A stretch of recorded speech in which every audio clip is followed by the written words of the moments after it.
My name is Marshall Worth, and I'm an alcoholic. Let's see. My sobriety date is July 27th of 2012.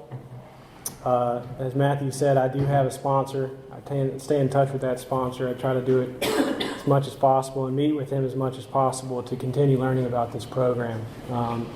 He's got a sponsor, and we come from a large group of men and women that believe in Alcoholics Anonymous and what's described in the book of Alcoholics Anonymous. More importantly, I think a large group of men and women that believe in what I think is, it's to me it's kind of hokey, and it's everything that I probably didn't want when I first got in here, but what's described as a complete new way of life.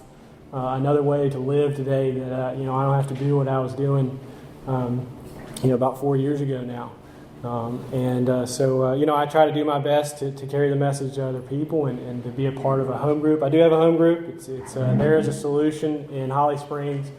Meets Tuesdays and Thursdays at 7 p.m. That's why I've never been to this one on Thursday, because I like to support mine, which I would encourage everyone to do that here. But if you ever find yourself up in Holly Springs on Tuesday or Thursday night, please do come by. We'd love to have you there. We'd love to have you help us carry the message to the community that's there. So let's see. I'm shaking up here. This is a little more than I figured I'd bargained for, actually. When Matthew asked me to speak, I remembered back to when I was here last time, several years ago, down in the rooms downstairs, and it must have been a Tuesday or something, because it was much smaller than this. And you guys actually broke up into two groups, and I didn't have so much to deal with at that point. But anyway, no, I'm really am overjoyed to be here. I mean, just walking up the door and remembering back when I first started to come here about 4 years ago now, and to see the same guys here, and to certainly over that time hear how much you all contribute to the community here in Southern Pines. So I'm overjoyed to be here tonight. Of course, I am a little bit nervous. That does remind me, though, of how much has changed since I've come in here. And to give you an example, nervousness and fear in my life used to always, would come first in anything, and the preceding thought after that would always be, well, I need a drink.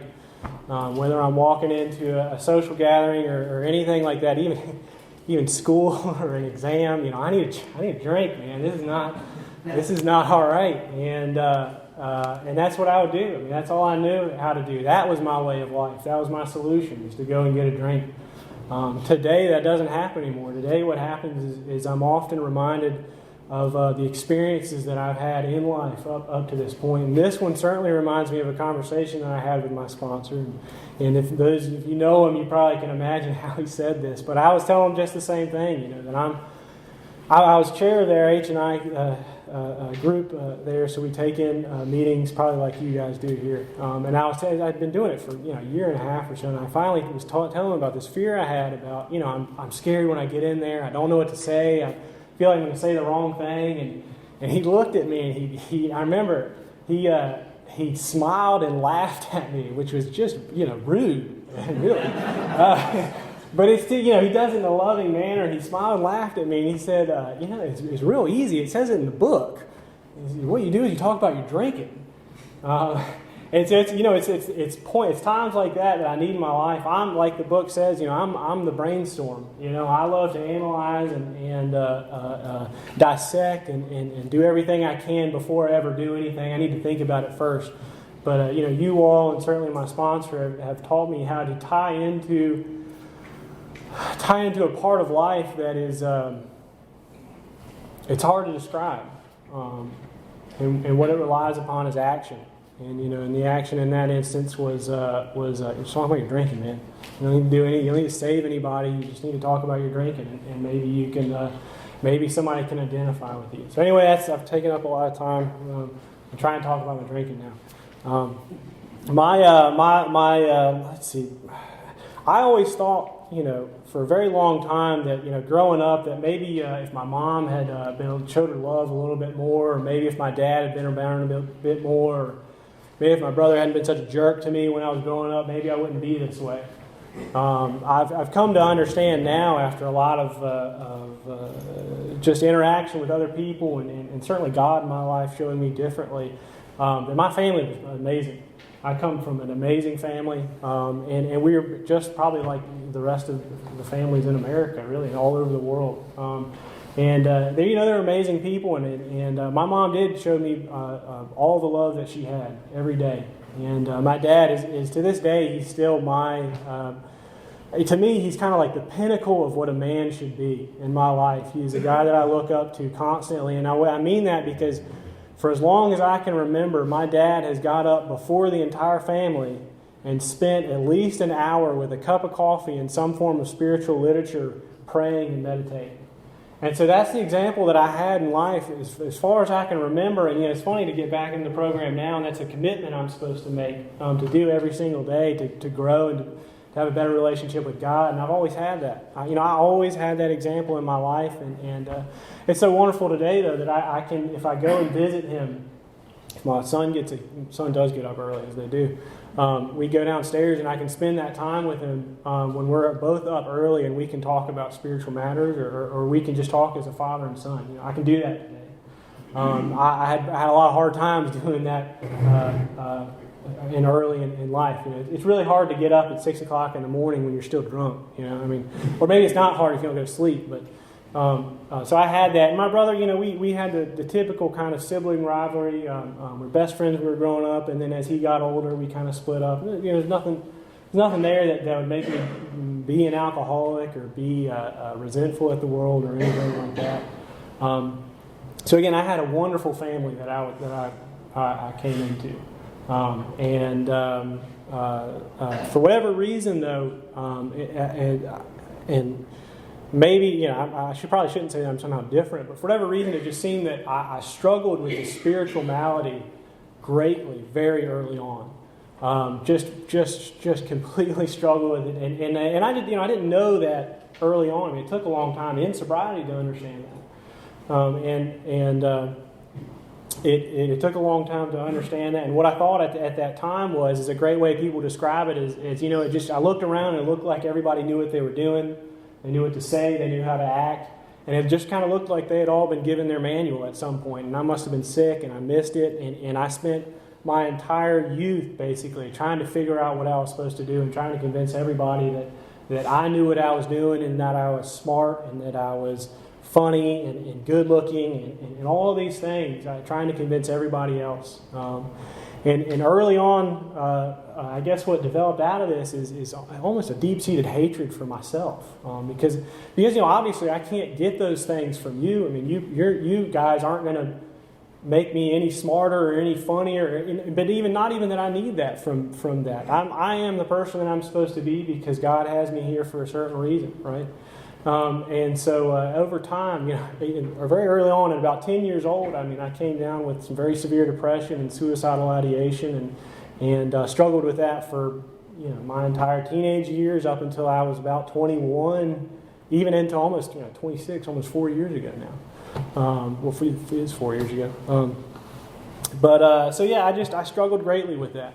But too, I think that very early on, I think that does say I'm not sure. I know in the book it says it's possible that maybe we could have stopped drinking at some point, not been an alcoholic. That's not my case. That's not my case at all. Just from the very moment forward, I'm trying to make myself feel better by having other people believe in me and think I'm funny, so very early on, I need something else because whatever I have is not enough, and I really don't want to go to the part of life that I understand. I can't explain that. Why would I want to go there, at that time? So very early on, I turned outward to other things. And, at 10, that stuff really didn't work anymore, and I started to withdraw a little bit and suffered through depression. Did not understand what it was until 15 or 16 years old when I finally started to get in trouble. And finally people were like, all right, maybe we should send you to a therapist or something. We can maybe figure this out. What happened, how I started drinking. This is not my first time drinking. My first time drinking I didn't get a buzz, so it doesn't count. But I remember the first time, I will never forget the first time that I got a buzz from drinking. It was this strong of a feeling. I mean, and I'm going to try and describe it here. I've been trying to grasp this concept for a long time, and I love listening to other people, how they do it. But what happened was my friends finally convinced me to come out of the house. I was spending a lot of time inside on a computer, trying to get away from life, trying to be somebody else. They finally convinced me to come outside and come to a gathering or whatever at a friend's house. And I went over there, and they started drinking and started picking up some habits and things like that. And they convinced another friend of mine to sell me 2 airplane bottles of Jack Daniels. And they convinced him to sell it to me for $5 a piece. Like, one, I'm not sure why. I mean, $5 is ridiculous. 2, I don't know where I got 2 $5 bills in my wallet. I still have I'm 14. I don't have a job. But there they were. It's like it was meant to be, really, So I gave her that $10 to him, and I drank those 2 shots of Jack Daniels as quick as I could. And I remember when I really first felt that buzz, I knew that something was different. And here's what it felt like to me. It felt like as if God had come down from the heavens and had just touched me on the shoulder.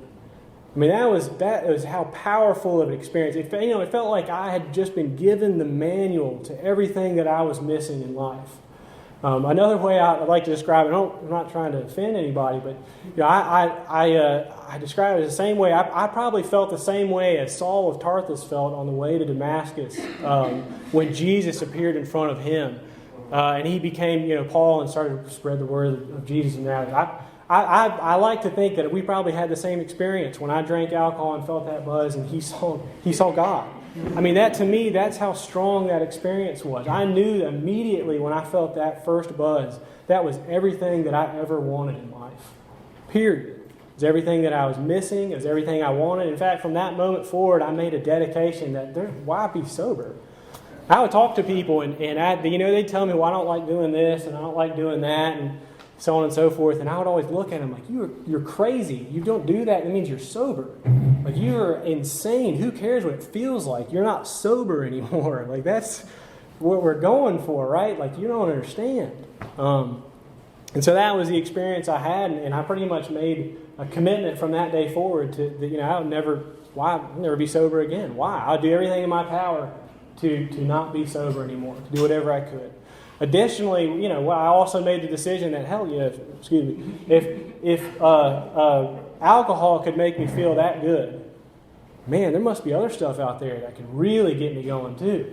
And so I made a decision that, that day, anything that anybody had, over the counter, under the counter, behind the counter, in the back alley, wherever it was, that was going to be mine, and I was going to put it in me so I could feel different. And I spent a lot of time in youth doing that and drinking, and I don't, maybe as a consequence, I don't really remember a lot of that time. But I think, as you can probably imagine, I mean,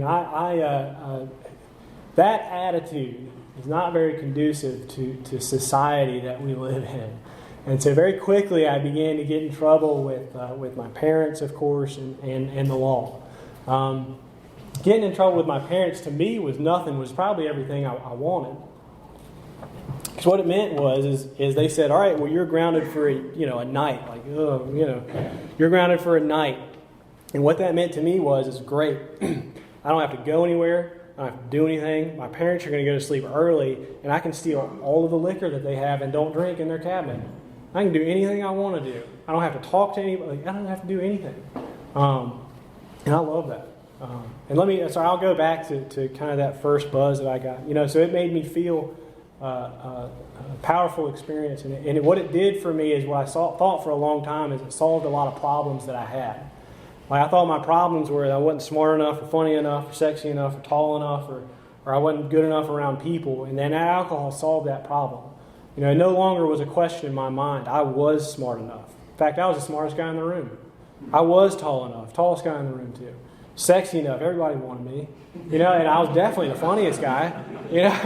I mean, that's what it did for me. And for the longest time, even in sobriety, people would say, alcohol was a solution for me. And I thought, yeah, alcohol is a solution for me. It made all the things that I wanted to be. I understand that differently today because all of those things are all symptoms and really symptoms of the spiritual malady. Alcohol for me was a solution because it solved the spiritual malady. It just took me a long time to understand that. Like I said, it took me a long time to understand that I had been suffering from that for a very, very long time. I don't know why, but it's just how it was. So again, I started drinking a lot, started doing other things. I guess the only really things I can remember here is, of course, like I said, I love getting in trouble with my parents because that was nothing. I mean, I love staying home and drinking by myself because that means I could drink all I wanted at that point. It also, what I remember too is there was one where I grew up in Greensboro, North Carolina, and there was one gas station out 45 minutes, maybe in town, outside of town, and they'd sell you beer, 15, 16 years old. And everybody would always complain, like, I'm not going out there. Like, that's way too far. I can't believe you guys are going to go out there. Let's just try to go downtown or something and get somebody to buy for us. And I never had that problem. Like, what do you guys care? Like, we're just drive out there and we get beer. Like, it's 100% we get beer. Like, I never understood, why do you care how far away it is? The end goal is that we get beer. Like, that's not something that you need to worry about. And I remember that it was my dedication when that place was still selling. I would drive out there by myself, and while everybody was worried about where they're going to go for a party or who they're going to hang out with, my main goal is I got to get this beer. And as soon as it got into my back trunk and I got two bottles up front and drinking one, I didn't care.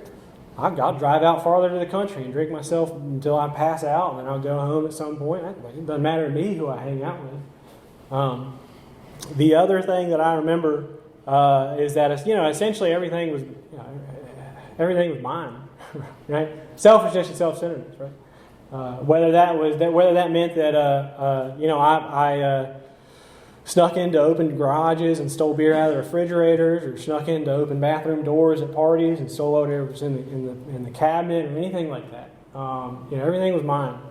It was mine. I didn't care if it was yours. Because it's not really yours because I just took it. So it can't be yours because I had it. So that's how I live my life. That's what I did on a day-to-day basis. And through this time too, I still struggled greatly with depression, probably as you can imagine. Putting all that stuff into my body is not very good for mental health. Would go to a therapist as much as possible, it was great to talk to somebody, but didn't really. I still drank basically, and so tried a bunch of things. I thought I needed to be relocated, so I convinced my parents to put me in a boarding school up in Alexandria, Virginia. There, I was sent on medical leave for 2 or 3 weeks for depression and suicide, like watch or whatever you call it. So I got sent back home. Came back out to try and finish the semester, but they kicked me out like with 3 weeks left because of just some things that I did that I obviously shouldn't have been doing. And of course, through all of this, I ended up finishing that. It was 11th grade. I ended up finishing that, taking the exams there, but really only because a psychiatrist at the school vouched for me. Right? I mean, they said, this guy, he just got on medical leave. He just came back. Something's wrong. Please don't kick him out. Let him just finish school. But just, if he's got to get out of here, let him go. So, of course, all through this, my parents are loving and supporting and trying to do everything that they can to help me out in these situations. What do you do for your son that just, can't stop getting in trouble, can't stop drinking, smoking, whatever you want to call it, can't stop. And they did everything in their power to help me out. What happened after that is eventually I went to a music festival, Smile Fest, in Stokesdale County or somewhere, and I got caught there by the ALE with some alcohol and a bunch of other stuff I shouldn't have had, and they loaded me in a paddy wagon with that hour's 20 drunks that needed to go to jail. And that was the first time, fortunately, luckily, by God's grace, the only time I've gone to jail. And they took me off there, and then I got processed. And by this time, I was low. I wasn't sure. I didn't want to go back to school for my senior year. That was not in the cards. Was trying to convince my parents that I'd just do a GRE. Don't worry about it. Really, my goals in life at that point were just to go, just look at the road and just go. Just walk, and you'd ask, well, where? I don't care, not here. I'll just go. That was my goals in life at that point. Didn't want to go to school, didn't want to go to college, didn't want to job, any of that. Anyway, I was in jail. I remember this. I was trying to elicit some kind of response to change. Because, there was that small part of me that was like, man, why can't I stop doing this? Waking up fear, remorseful, shame, regret, whatever it is. Waking up with all the four horsemen I'm still aware of all of those things, but I'm trying to shove it down and just whatever. Maybe I just need to go, right? So I remember being in the, I guess it's the magistrate's office or something, where they're finally handing out charges, and another guy was in there who'd been on the run for about 6 months, and he was homeless, and he was sleeping in bushes and friends' houses, and he was telling the cops this, and he was happy. The guy was happy to be in jail. Cops were happy because they found him, and I'm looking at him, trying to elicit a response from myself, saying that's going to be me, and that's going to be me at some point. I don't know what time, but that's going to be me. Trying to maybe this is my chance to turn around. And there was nothing. I guess that is me. Yeah. Oh well. Anyway, again, the next day, my dad bailed me out of jail, and that was a long drive home to Greensboro. It was a long hour in the car with that man. And of course, he's not, the whole time he's not coming down on me. He's silent. He's trying to in his way, be loving and show me that he still loves me and that he's still trying to care for me and things like that. But that's just, I couldn't look at him. I was so disgusted with myself at that point that I couldn't look at him. I remember I looked down in the car and just cried the whole time. When I got home, my mom was at a kitchen table, and my dad went off to work, and she sat me down and she said, "All right, Marshall, this is it." And this wasn't my first time in front of a judge or anything like that. And she said, "All right, we're tired of paying for legal fees. We're tired of paying the court system. We're tired of paying lawyers. We're tired of picking you up from police officers and stuff like that. We're not doing it anymore. This is it. We're done today." And what you can do. You can go to work with your dad, and then try to figure out this thing on your own, or you can go to this rehab place, and it's a place called Sierra Tucson in Arizona. And so I got up from the table and went to my room and kind of wrote this long letter that pretty much in it just said, I don't know what's going on. I don't know why I can't stop. Why I'm in trouble all the time. I can't stop. And I gave it to her, and I said, I'd like to go to this rehab place. Handed it to my mom, and that was it. And several days later, packed my bag, was on a plane, and was in Arizona for 30 days, and was introduced to a 12-step program, and was eventually introduced to the idea of Alcoholics Anonymous. The first time I heard about it by the counselor that was there. That began a journey about 3 years of sobriety in Alcoholics Anonymous. And really, I guess what happened is I never did I have a point in that time where I fully understood what it meant to be an alcoholic. And I don't get it. And so I met a lot of great people in that time. It got me through high school. It got me into college out in Colorado. Met a lot of people out in Colorado. And I met a man out there that saved my life today. But eventually, when I turned 21, I had it. I couldn't. I thought I was lying to myself. I had it, and I needed to drink, man. I've tried, had many sponsors, tried going through the steps with many different sponsors. I don't know if I want to say try. I lived in alcoholics for a while. And it finally got to a point where I was like, this is ridiculous. I had it. I'm not doing this anymore. I'm still miserable, blah, blah, blah, all that stuff. I remember I was on a school vacation, school holiday, and was at home and just made a decision that, this is it. I'm going to drink again. I'm done. I'm done with this. And I remember how excited I was and how just elated I was to have made that decision. And so I went downstairs and got 3 beers from this refrigerator that my parents still have. And they're the kind of drinkers that they've had that beer probably for 30 years. They probably still have that beer that was in that refrigerator when I was 21, 9 years ago now.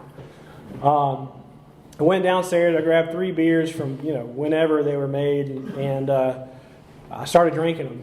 And I remember that feeling again. Like, man, this is it. This is it. To me, that was like, I'm not an alcoholic, because at that moment, I didn't just rip my shirt off and started tipping tables over and stuff and looking for alcohol everywhere. That was what I thought alcoholism was. I just thought you just hulked out and you just immediately you just went into this different thing and just started just busting walls and stuff like that. And that didn't happen. And all of a sudden I was like, this is great. This is awesome. I'm not an alcoholic. Thank God. I can drinking it. And again, it was basically, I had my manual back. I had my guide to life back. I got, and that's why I'm so happy again. And so I talked to my parents and I told them, I was like, well, look, I'm doing some controlled drinking. I was like, I remember telling them this. I remember thinking it too, man, this is so stupid. I remember talking to him now it's really important that what I'm going to do every night is have 3 beers, no more, and more importantly, no less. I'm going to do I'm going to do controlled drinking. And I remember just thinking to myself, this is stupid. I'm not going to do that, and 2, there's no way these guys believe me. I mean, I've played dumb before against them, with them, trying to get out of stuff, and I'm pretty sure. So anyway, that was what I said. The next night I think it was that night or the next night, I went to a friend's house. He was having a party. And I got as drunk as I've ever been in my entire life. I mean, it's like I said, I never stopped drinking. I mean, I just completely got hammered. I remember, at the end of the night, what I can remember is I ended up with the guy that sold me the Jack Daniels bottles and another friend of mine with a bulletproof vest on, and they were both taking swings at me. And they were just hitting me with this vest on, and I'm flying back into the bed and walls and stuff like that. And then the next thing I remember is I'm throwing up on the lawn, trying to drink water and stuff like that. And that was my night. And the next day I thought well, it's nothing. It's just been a long time. It's been a long time since I drank. I just needed to get out of my system. I'm not an alcoholic. I really don't drink like those people. And that's really what I thought for the rest of my life. I always wanted to go back to where it says, the hard drinker. Given enough reason, he can probably quit drinking. That's just me. I'm just a hard drinker. I bet if I had enough reason, I could stop. I just don't want to stop. I'm just a hard drinker. And so, I guess probably as you can imagine, things just kind of went downhill from there with drinking and with relationships. I remember there was one relationship I was in Colorado, and I had been drinking a lot this night, and I blacked out. And the next thing I remember is I'm in a fight with one of this girl's brothers. She had 3 brothers. She had 3 brothers, 2 sisters. They all lived, her parents all lived in this one apartment complex. And I got in a fight with one of her brothers over something just, something stupid. But at some point, I don't remember this, but at some point I must have grabbed my, at the time, girlfriend or done something in a threatening manner to her. And it made him react, he pulled a knife on me, and then I was like, what are you going to do, stab me or something? And so, eventually the family broke it up. Thank God that the family broke it up, because this guy would have easily taken me. He didn't even need a knife. I'm not a fighter, And so what I can remember after that is kind of coming to my senses, coming back into the picture finally when we got back to home, and just like, oh my God, what have I done? And then all of a sudden, I start crying, and I'm like, I'm so sorry. I don't know what happened. And then the next morning, right? Now her whole family hates me, rightly so. I'm surprised that she was still there, but it's like it was touch and go with the family for a long time. I had to really prove that it's okay. I'm actually not drinking that much anymore. And that's what I thought. Is I'm not drinking that much anymore, and I know my limits now. And I remember telling a therapist that actually at that point. I know my limits now. I drink to a certain point and then I stop. And I remember too. He asked me a question. He said, if I were to tell you today that you had to stop drinking completely, 100%, do you think you'd be able to do it? And I kind of sat there and scratched my head, and I was like, well, I kind of guess I did it for 3 years before. And he kind of immediately saw my struggle and said, because I could do it no problem. I don't need it, don't want it, it's not a problem to me. I can do it, no problem. And of course, my answer after that is like, well, yeah, I can do it. I could probably, I don't need alcohol. But that question stayed with me. That from 21 to 26, when I finally came back in, that question stayed with me. Can I stop drinking today? Yeah, probably, whatever. And about once a month. Can I stop drinking today if I had to? Yeah, probably. Not a problem.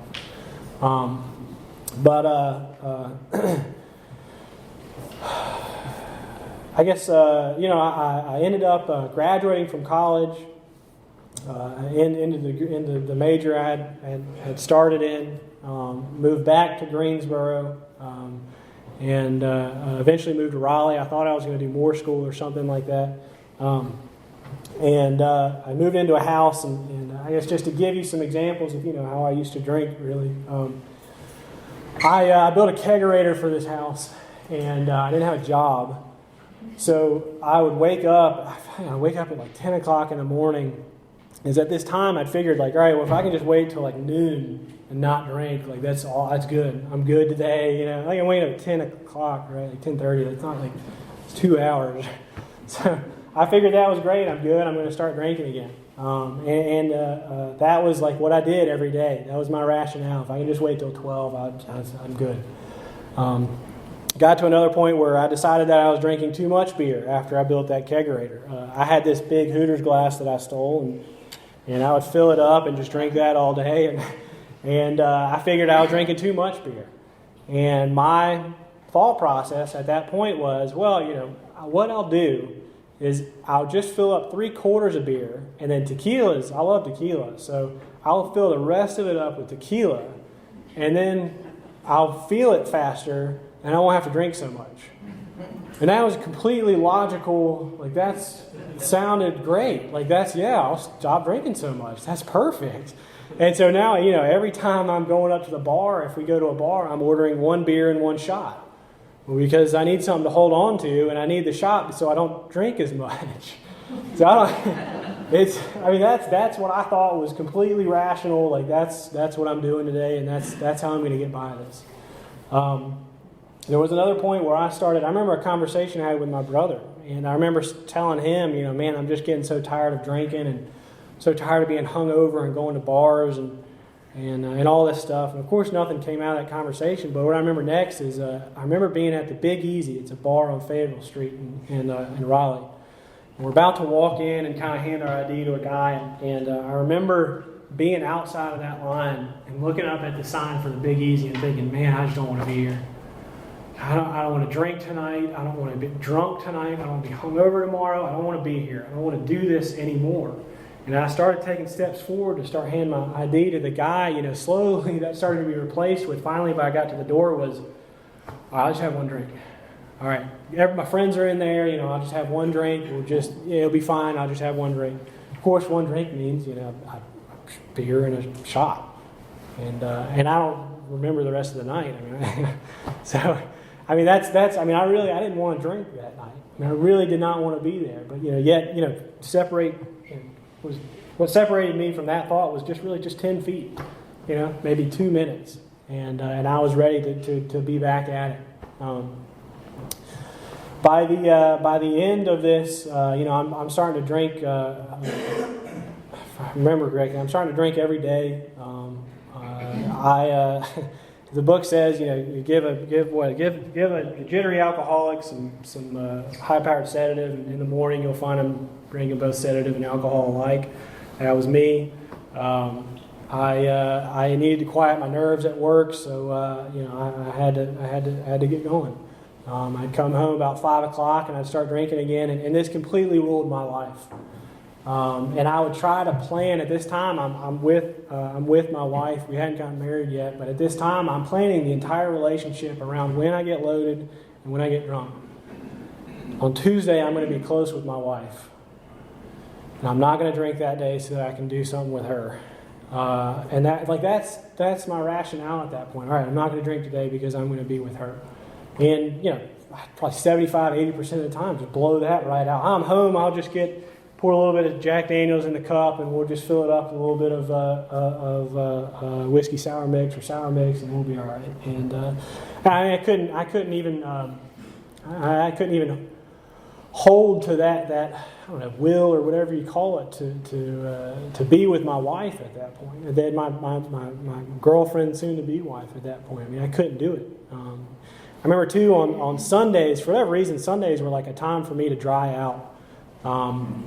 And I would kind of force myself to be sober that day. And I wouldn't take a drink in the morning, and I would just kind of be on the couch until 1, 2, 3 in the afternoon or something like that, just barely able to do anything. And I remember starting at the end, I would start to wake up in the morning and I would start to shake. I didn't know what it was at that time, but to me it's like, haha, this is funny, I'm so hungover, I'm shaking, like, that's cool, all that stuff. But I mean, that's what my life is turning into right now, is I'm drinking every day, and when I'm not, I'm beginning to have withdrawals from it. By the end, I'm still experiencing moments of fear, shame, remorse, and all of those things, and waking up in the morning wondering what I did, and gosh, is she angry at me today? What did I do? How can I make up for this? And all of those things. And in the end, I guess I'll say another thing. I remember I never really kept track of how much I was drinking. To me, it wasn't important. People would talk about I had 5 or 6 beers. I just didn't care. I drank a lot last night. That's how much I drank. And I remember I went to a doctor because I was having stomach pains. I had a gallbladder removal later in drinking. Had it removed, and anyway, gallbladder problems. And I went to this urgent care doctor, and he said, started asking me questions of what are you eating? What is this? How are you living? And I remember he got to a question, and he said, how much do you drink a day? One, I can't tell you. I mean, I drink a tumbler, I guess. Is that because he's looking for 1 or 2, I don't know, 4 tumblers. I guess that's whatever it is. And so I'm trying to think, and then immediately the first response is, I can't tell him that. He'll think I drink too much. I definitely can't tell him that. And so I kind of got cut in half. I say, 3 or 4 drinks or something like that. And his very first response was, that's too much. You need to not drink so much. And my first thought after that was, well, good Lord, what would you have said if I told you how much I was really drinking? I mean, that's too much. How much? Would he just lock me up at that point? I mean, that's anyway, kind of got to get sober here. So, in the end, I went on a very long business trip. I travel a lot for work, and it just went south, just very fast. I was there with a guy that drinks a lot, and was stealing and buying drugs off the street and stuff like that on a business trip in Hawaii. And the day that I woke up was July 26th. When I woke up that day, I was still drunk from the night before. By the way, all I wanted to do the night before was it's been a long day. I just wanted to go and have a beer and 1 beer and a slice of pizza. That's all I ever wanted. We got to the restaurant, and the waitress came out and said, the pitchers are cheaper.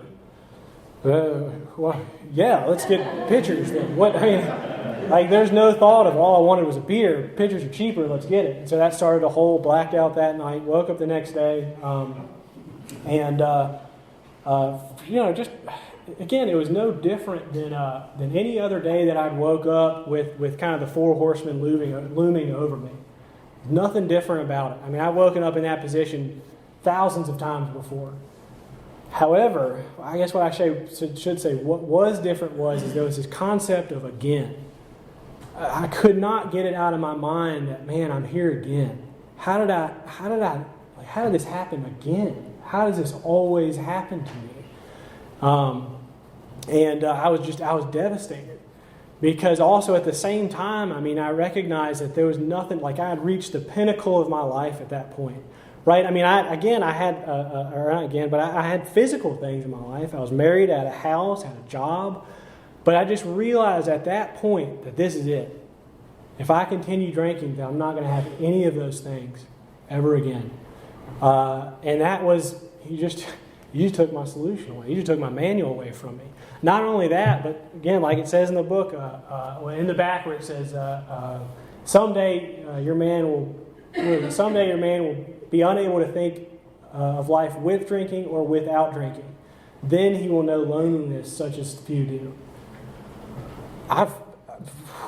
Man, that is a bad spot to be in. Not only was I just lost everything that helped me in life, but now I got nothing. I know I've got nothing left. My life is just over at this point. And I called a guy that I met in Colorado. I knew he would be sober. I said, please help me. I need help. I don't know. I can't stop drinking. I need help. And he got me in touch with some guys in Raleigh, and eventually 2 guys showed up at my house on a Sunday night. One was a former sponsor, the other's my sponsor now. They showed up, and I remember saying to them, now granted, this is before I had read that passage, imagining life with or without alcohol. What I said to them that night was, like, guys, you don't understand. Like my life is over. If I continue drinking, my wife is going to leave me. If I stop drinking, she's definitely going to leave me. My life is, you guys don't understand, my life is over. And so what they said was, well, why don't you go to a meeting? Let's just go to a meeting tomorrow. He'll pick you up and he'll take you there. And so I went to a meeting with him the next night. He picked me up like 2 or 3 hours before the meeting started, and I was pissed. I was just like, life is over, and now I'm standing in front of a church somewhere for 3 hours. God, man. But anyway, I mean, I that night, I introduced myself. I said, I'm Marshall, and I think I'm an alcoholic. And it began this journey. And I asked that man to be my sponsor, and we went through the steps, and he taught me a new way of life, not only through what the book says, right? Like, we're going to do what it says to do when it says to do it. We're going to pray when it says to pray, and we're going to write when it says to write, and that's what we did. And not only that, but like I said, I'm the brainstorm. He showed me in life that, there's that part of life that is over all of this physical stuff, that is not a part of any analytical or dissecting or brainstorming or anything. And I remember a very good example of that is we used to meet at a homeless shelter to read at Sunday at like 6 o'clock in the morning or something like that. Just a horrible time, but it's really early. And so we showed up there, we read, and then afterwards, what he would say is, at this point I'm like, oh man, what am I going to do? There's people who are going to ask me to do something, and I've got nothing, and I can't relate to them, and how am I going to help them? And all these things are running through my head. And what my sponsor said at that point, he says, all right, we're done. What we're going to do now is we're going to go outside and we're going to see how we can be of service. That was it. That's all he said. And it was examples like that showed me, like, just stop thinking. Stop thinking about all that stuff and just go here and do this. And that's how I learned from all of you that would have those same examples in my life. Go here and try and be of service to these people and to God. And so since then, my life has changed dramatically, right? My natural response to fear is to think of God, prayer, and to think of experiences in my life that have changed me, rather than thinking, I need a drink. I did have a very tough time. I guess I'm very stubborn. My sponsor would definitely laugh at that. He has laughed at that. I'm just very stubborn. It's taken me a long time to learn to learn a lot of this stuff, or to come around, or whatever you want to say. I had about a period of about a year, a very dark period in sobriety. That by the end of that, it was just after my son was born. It was about a year after he was born, from the day he was born to about a little after he turned a year old. We had a very dark period because I had to change very fast. As he came into the world, all of a sudden, I had to look after him, and I had to be a father at that point, which was vastly different than anything I could have imagined. I also had to be a husband. Well, how do you do that? Like, I asked my sponsor, how do you be a husband and an AA member at the same time? You just do. Thanks. You know. So it's learning how to do all that, and eventually, what it came to in sobriety. I mean, I was ready to quit. I was ready. I was traveling a lot. I was working a lot in the Outer Banks, and I was ready to quit. And I first got to a place where I was ready to end it. And I was back to the place where I had made a plan, laying next to my wife in bed. I had made a plan that the next day she was going to go to work. I'd take my son to the aunt's house. I'd get my shotgun, and that'd be it. Luckily, at that point, I was filled with thoughts of my wife and my son, and obviously I didn't do that. I'm still here, thank God. But that was not the end of that period. I was traveling a lot to the Outer Banks, and I remember I got to a restaurant where I was certain that I was going to drink. Absolutely certain. I'd picked the beer out. The waiter was coming over to the table, and just before he got to the table, a quiet voice came into mind and said, "Why don't you just wait a little bit? Just wait a little bit. That beer's always going to be there." And I mean, I was revved up. I was ready to go. I was done. But that voice came over me, and it just said, "Why don't you just wait just a little bit? Maybe talk to your sponsor. Maybe just wait it out. It'll always be there." And I didn't drink. I get asked, what is it that kept me through that time and eventually get over that time?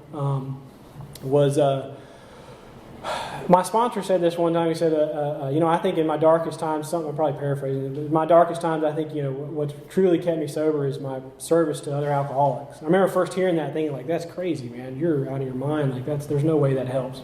Looking back on it now, I can tell you 100% that what kept me alive, what kept me sober is the service that I had with other alcoholics. I remember one time in the Outer Banks where I went to a meeting that I was beginning to get to know the people there, and for whatever reason they didn't have a chair or what, but I was in this period, this dark night of the soul, and they asked me, they said, "Hey, why don't you chair?"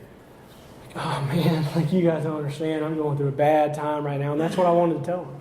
But I remembered back to another time with another sponsor, my first sponsor I had, where I bucked out of a meeting I was supposed to chair at my home group, and afterwards he came to me and said, "Man, I'm here for you. I'm here for you. I'm here for you all the time. I'll do whatever I can for you. But you cannot back out of your commitments. Like, you cannot do that. That is not okay." He was very stern too, and I remembered that, and so I was thinking, all right, well, I'll just God help me be of service tonight. And I didn't drink that night, and that helped me get through it. And eventually, what brought me out of that is essentially, God taught me what it was He wanted me to learn. What kept me sober was my service to alcoholics, was my service to other people too. I believe very much that Alcoholics Anonymous does not occur from 7 p.m. to 8 p.m. on a Thursday night. Like I said, Alcoholics Anonymous is a way of life. For me, it was a completely new way of life. Alcoholics Anonymous happens at work, at home.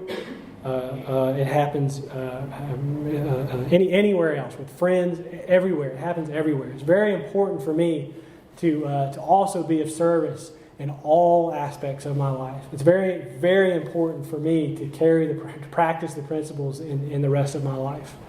And it is equally, it's probably, I don't know, it's equally or more important for me to be here, for me to carry the message of Alcoholics Anonymous and do the very best that I can to help others that are still suffering. And I think the last thing I'll say before I go out, that doesn't always mean, for a while I thought what it meant to carry the message was that I was going to save someone's life, and that I was going to sponsor people, and which is a part of it too, but I thought I was going to save someone's life.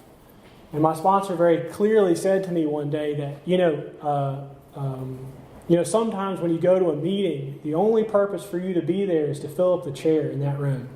So that when somebody walks into that room, what they see is a full room of people that are really living this way of life. And that's all you need to do that night. What my dad says of a monk that he likes to read, he says, at night, if all you can do at the end of the day is say thanks, truly say thanks, you've done enough.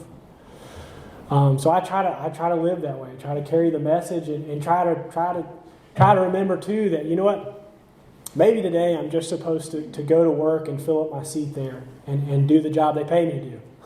Imagine that. Maybe I'm supposed to just go to a meeting tonight and I'm just supposed to fill up a chair. I'm supposed to make a full room for somebody that comes in and sees that there are people that work live this way of life, that are happy and are sober today. And of course, with all that, I'm still learning very much. I have a lot to learn, and I thoroughly believe in the trial and error and God's grace and the discipline that God has me go through on a day-to-day basis. So I think I'm out of time, but I really appreciate you guys having me here and listening to me, and thank you very much.